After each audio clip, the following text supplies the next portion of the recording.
ഉൽപ്പത്തി പുസ്തകം 21 അധ്യായം 1 മുതൽ 16 വരെയുള്ള തിരുവചനങ്ങൾ. അനന്തരം യഹോവ താൻ അരുളി ചെയ്തിരുന്നത് പോലെ സാറയെ സന്ദർശിച്ചു.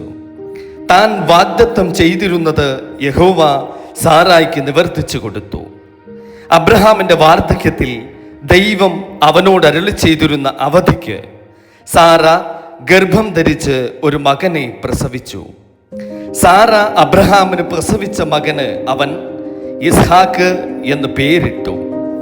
ദൈവം അബ്രഹാമിനോട് കൽപ്പിച്ചിരുന്നത് പോലെ അവൻ തൻ്റെ മകനായ ഇസ്ഹാക്കിന് 8-ാം ദിവസം പരിച്ഛേദന കഴിച്ചു.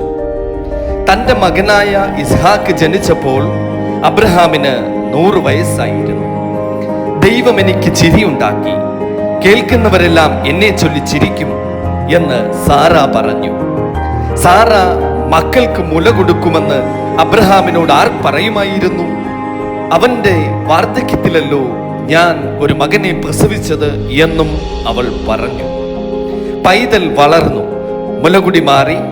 ഇസ്ഹാക്കിന്റെ മുലകുടി മാറിയ നാളിൽ അബ്രഹാം ഒരു വലിയ വിരുന്നു കഴിച്ചു. മിസ്രൈമ്യ ദാസി ഹാഗാർ അബ്രഹാമിന് പ്രസവിച്ച മകൻ പരിഹാസി എന്ന് സാറ കണ്ട് അബ്രഹാമിനോട്, ഈ ദാസിയെയും മകനെയും പുറത്താക്കി കളക. ഈ ദാസിയുടെ മകൻ എൻ്റെ മകൻ ഇസ്ഹാക്കിനോട് കൂടി അവകാശിയാകരുത് എന്ന് പറഞ്ഞു. തൻ്റെ മകൻ നിമിത്തം ഈ കാര്യം അബ്രഹാമിന് അനിഷ്ടമായി. എന്നാൽ ദൈവം അബ്രഹാമിനോട്, ബാലന്റെ നിമിത്തം ദാസിയുടെ നിമിത്തവും നിനക്ക് അനിഷ്ടം തോന്നരുത്. സാറ നിന്നോട് പറഞ്ഞതുപോലെയൊക്കെയും അവളുടെ വാക്ക് കേൾക്കാം.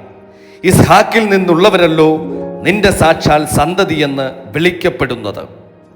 ദാസിയുടെ മകനെയും ഞാൻ ഒരു ജാതിയാക്കും, അവൻ നിന്റെ സന്തതിയല്ലോ എന്ന് അരുളി ചെയ്തു. അബ്രഹാം അതികാലത്തെ എഴുന്നേറ്റ് അപ്പവും ഒരു തുരുത്തി വെള്ളവുമെടുത്ത് ഹാഗാറിന്റെ തോളിൽ വെച്ചു. കുട്ടിയെയും കൊടുത്തു അവളെ അയച്ചു. അവൾ പുറപ്പെട്ടുപോയി ബേർശേബ മരുഭൂമിയിൽ ഉഴന്നു നടന്നു. തുരുത്തിയിലെ വെള്ളം ചിലവായ ശേഷം അവൾ കുട്ടിയെ ഒരു കുറുങ്കാട്ടിന്റെ തണലിൽ ഇട്ടു. അവൾ പോയി അതിനെതിരെ ഒരു അമ്പിൻപാട് ദൂരത്തിരുന്നു. കുട്ടിയുടെ മരണം എനിക്ക് കാണണ്ട എന്നു പറഞ്ഞ് എതിരെ ഇരുന്ന് ഉറക്കെ കരഞ്ഞു.